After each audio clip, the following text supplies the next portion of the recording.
कालू, चिड़िया कह रही है, चलो जंगल से दाना लेने चलते हैं। मैं तुम्हारे साथ दाना लेने क्यों जाऊंगा?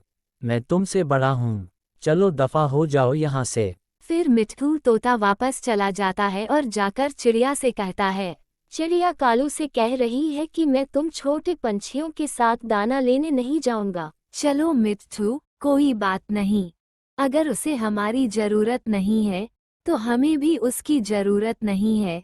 हम सब पंछी एक दूसरे के लिए काफी हैं। चलो दाना लेने चलते हैं। ठीक है, हम दाना लेने चलते हैं। फिर वे सब दाना लेने के लिए जाते हैं। एक दिन कबूतर एक पेड़ पर मीठा फल देखता है। वहीं पर कालू आ जाता है। ये फल मैं लूंगा। ये फल पहले मैंने देखा है, यह मैं लूंगा। देखा, जिसने भी हो फल में ही लूंगा। देखो कालू, हम दोस्त हैं, हमें एक दूसरे का ख्याल रखना चाहिए। आया बड़ा दोस्त कहाने वाला, मैं तुम्हारा कोई दोस्त नहीं हूँ। कालू वह फल लेकर चला जाता है। कबूतर परेशान होकर चिड़िया के पास आता है।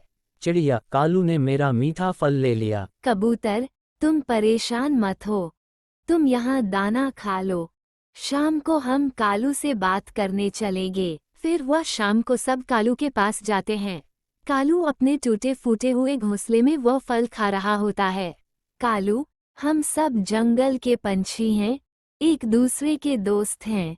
कभी तुम्हें हमारी जरूरत पड़ेगी। मुझे तुम सब छोटे पंछियों की कोई जरूरत नहीं। मैं अपने लिए काफ़ी हूँ और मुझे तुम्हारी कभी जरूरत नहीं पड़ेगी। कालू, तुम्हें इतना घमंड नहीं करना चाहिए। चलो दफा हो जाओ यहाँ से।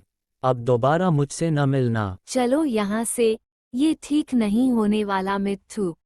फिर सब वहाँ से चले जाते हैं। कुछ दिन बाद जंगल में सूखे का मौसम आ जाता है। वे सारे पंछी दूसरे जंगल में जाने का फैसला करते हैं। फिर वे अपना जरूरी सामान लेकर दूसरे जंगल में चले जाते हैं। वहाँ पर चिड़िया कहती है कि तुम जाकर लकड़ियाँ ले आओ और कबूतर, तुम जाकर कोई भोजन ले आओ।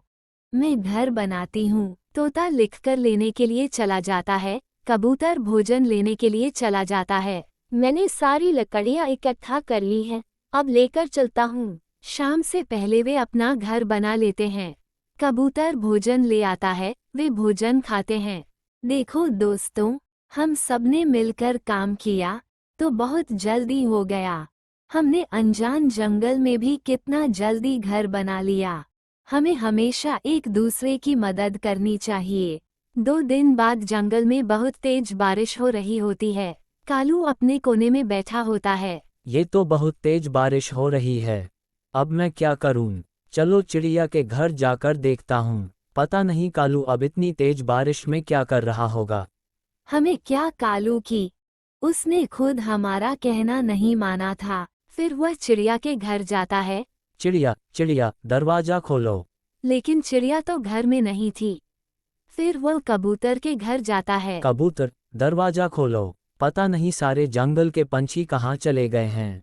फिर वह परेशान होकर बारिश में उड़ता उड़ता दूसरे जंगल में जाता है और चिड़िया का दरवाजा खटखटाता है। अरे कोई है यहाँ पर, दरवाजा खोलो। ये तो कालू है, देखते हैं। हमें दरवाजा नहीं खोलना चाहिए, कालू हमेशा हमारे साथ बहुत बुरा करता है। हाँ कबूतर, तुम ठीक कह रहे हो। कालू को अंदर लेकर नहीं आना चाहिए, वरना वह हमें बाहर निकाल देगा और इस घर में बैठ जाएगा। वह बिल्कुल भी अच्छा पंछी नहीं है। लेकिन वहाँ से भी कोई नहीं निकलता। वे सब अपने घर में बैठे रहते हैं। अब मैं क्या करूं? इतनी तेज बारिश है। मुझे उस वक्त कबूतर और चिड़िया की बात मान लेनी चाहिए थी। कालू बारिश में बैठा होता है। बारिश बहुत तेज हो जाती है। कालू तेज बारिश की वजह से वहाँ पर मर जाता है। प्यारे बच्चों, हमें एक दूसरे के साथ हमेशा दोस्ती करनी चाहिए और एक दूसरे की मदद करनी चाहिए। अगर हमारी वीडियो अच्छी लगे तो लाइक, सब्सक्राइब और अपनी तरह एक अच्छा सा कमेंट कर देना।